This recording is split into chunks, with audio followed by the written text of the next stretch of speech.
शंकराचार्य स्वामी अविमुक्तेश्वरानंद के आरोप पर यूपी के पशुपालन मंत्री धर्मपाल सिंह ने जवाब दिया है। उन्होंने अविमुक्तेश्वरानंद पर झूठ बोलने और भ्रम फैलाने का आरोप लगाया। धर्मपाल सिंह ने कहा कि योगी सरकार की गोकशी को लेकर जीरो टॉलरेंस नीति है। यूपी में गोकशी पर एनएसए की कार्रवाई तक की जा रही है। प्रदेश में योगी सरकार बनते ही पहला काम अवैध बूचड़खानों को बंद किया जाना था। ये योगी सरकार का पहला निर्णय था। गौकशी का कार्य अविमुक्तेश्वरानंद जी के आका किया करते थे। अविमुक्तेश्वरानंद को संभवतः ये जानकारी नहीं है कि उत्तर प्रदेश में गौमांस गौ हत्या पूर्णतया प्रतिबंधित है। उत्तर प्रदेश में माननीय मुख्यमंत्री योगी आदित्यनाथ जी की सरकार आते ही अवैध बूचड़खानों पर ऐतिहासिक कार्रवाई की गई है। 2017 के बाद पूरे प्रदेश में हजारों अवैध स्लॉटर हाउस बंद कराए गए। पशु तस्करी पर सख्त कार्रवाई की गई। गौकशी के मामलों में राष्ट्रीय सुरक्षा अधिनियम एनएसए तक लगाया गया है। गोकशी पर योगी सरकार की नीति जीरो टॉलरेंस की है। सरकार के प्रमुख कदम है गौ संरक्षण के लिए बजट आवंटन करना। गायों को किसी भी तरीके से कठिनाई नहीं रहे। सरकार एक दिन में 8 करोड़ रुपया 12 लाख गायों के खर्चे के लिए प्रदान करती है, उन्हें कोई कष्ट न हो। इसमें गौशालाओं को आर्थिक रूप से सशक्त और आत्मनिर्भर बनाने की रणनीति भी शामिल है। गौशाला नेटवर्क का विस्तार भी किया जा रहा है। देखिए, उत्तर प्रदेश में गौवंश संरक्षण मुख्यमंत्री योगी आदित्यनाथ जी की सर्वोच्च प्राथमिकता है। इस दिशा में 2017 से काम शुरू कर दिया गया था। श्री अविमुक्तेश्वरानंद जी झूठ बोल रहे हैं, उन्हें तथ्यों की जानकारी नहीं है। वह कतिपय गोकसों के दबाव में उत्तर प्रदेश में भ्रम और अराजकता फैलाना चाहते हैं। प्रदेश में योगी सरकार बनते ही पहला काम अवैध बूचड़खानों को बंद किया जाना था। ये योगी सरकार का पहला निर्णय था। गौकशी का कार्य अविमुक्तेश्वरानंद जी के आका किया करते थे। अविमुक्तेश्वरानंद को संभवतः ये जानकारी नहीं है कि उत्तर प्रदेश में गौमांस गौ हत्या पूर्णतया प्रतिबंधित है। यहाँ उत्तर प्रदेश में केवल सुअर, भैंस एवं बकरे का मीट नियमानुसार एक्सपोर्ट किया जाता है। उत्तर प्रदेश सरकार के गौ हत्या अधिनियम को और अधिक सख्त एवं प्रभावी किया गया है। उत्तर प्रदेश में माननीय मुख्यमंत्री योगी आदित्यनाथ जी की सरकार आते ही अवैध बूचड़खानों पर ऐतिहासिक कार्रवाई की गई है। 2017 के बाद पूरे प्रदेश में हजारों अवैध स्लॉटर हाउस बंद कराए गए। पशु तस्करी पर सख्त कार्रवाई की गई। गौकशी के मामलों में राष्ट्रीय सुरक्षा अधिनियम एनएसए तक लगाया गया है। तमाम अपराधी जेल में पड़े सड़ रहे हैं, जिनका कोई पुख्ता हाल नहीं है। हमारा संदेश साफ है, आस्था से खिलवाड़ नहीं चलेगा। अविमुक्तेश्वरानंद जी मामले पर सरकार का रुख सख्त है। सरकार किसी को शंकराचार्य घोषित नहीं करती है। शंकराचार्य पद सरकारी नियुक्ति नहीं है, ये कोई संवैधानिक पद नहीं है। हमारी सरकार का स्पष्ट रुख है कि ये मठों और परंपराओं का विषय है। धार्मिक पद को राजनीति का औजार नहीं बनने दिया जाएगा।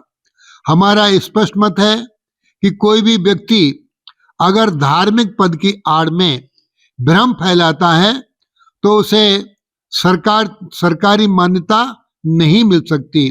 प्रशासन केवल कानून व्यवस्था और शांति व्यवस्था देखता है। सरकार किसी विवादित धार्मिक दावे का समर्थन किसी भी तरीके से नहीं करती है। अविमुक्तेश्वरानंद को सरकार ने शंकराचार्य नहीं माना है और ना ही किसी आधिकारिक मंच से मान्यता दी है। हमारी सरकार का सिद्धांत है विवाद से दूरी, व्यवस्था पर पूरा फोकस। हम फिर से स्पष्ट कर दे रहे हैं, गोकथी पर योगी सरकार की नीति जीरो टॉलरेंस की है। उत्तर प्रदेश में कानूनी तौर पर सुअर और गौट का मीट का कारोबार है। धार्मिक पद सरकार नहीं बांटती, लेकिन कानून तोड़ने की छूट किसी को भी नहीं दी जा सकती। अभी हम लोग गौ संरक्षण के लिए उत्तर प्रदेश में संसाधन जुटाने का काम कर रहे हैं। गौशाला नेटवर्क, आत्मनिर्भर मॉडल और पशु कल्याण योजनाएं लागू की गई हैं ताकि गायों को संरक्षित, सुरक्षित और सुव्यवस्थित रखा जा सके। सरकार के प्रमुख कदम है गौ संरक्षण के लिए बजट आवंटन करना। गायों को किसी भी तरीके से कठिनाई नहीं रहे। सरकार एक दिन में 8 करोड़ रुपया 12 लाख गायों के खर्चे के लिए प्रदान करती है, उन्हें कोई कष्ट न हो।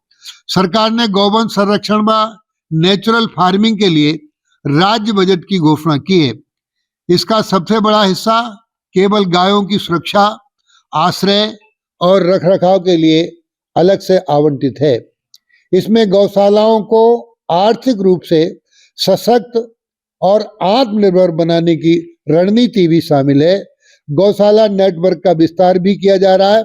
राज्य के प्रत्येक जिला स्तर पर गौशाला, गौ आश्रय केंद्र स्थापित और उनका विस्तार किया जा रहा है। हर शहरी, ग्रामीण, पंचायत और नगर निगम क्षेत्र में गौशालाओं की स्थापना पर ध्यान दिया जा रहा है।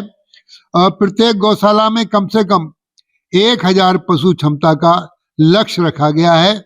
इसके लिए गो वेलफेयर सेस लागू किया गया है ताकि नियमित फंडिंग सुनिश्चित हो सके, जैसे मंडी परिषद, एक्साइज आदि पर सेस का प्रबंध किया गया है। अमृत धारा योजना गौपालन को प्रोत्साहित करने और प्राकृतिक कृषि को बढ़ावा देने के लिए किसानों को 10 लाख तक के ऋण उपलब्ध कराना सरकार की प्राथमिकता के साथ काम किया जा रहा है और 3 लाख तक के ऋण पर गारंटी की आवश्यकता नहीं है, जिससे छोटे गौपालनकर्ताओं के लिए आसान हो रहा है।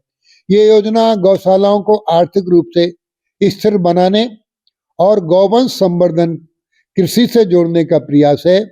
गौशाला को आत्मनिर्भर इकाइयों में बदलने का काम किया गया है।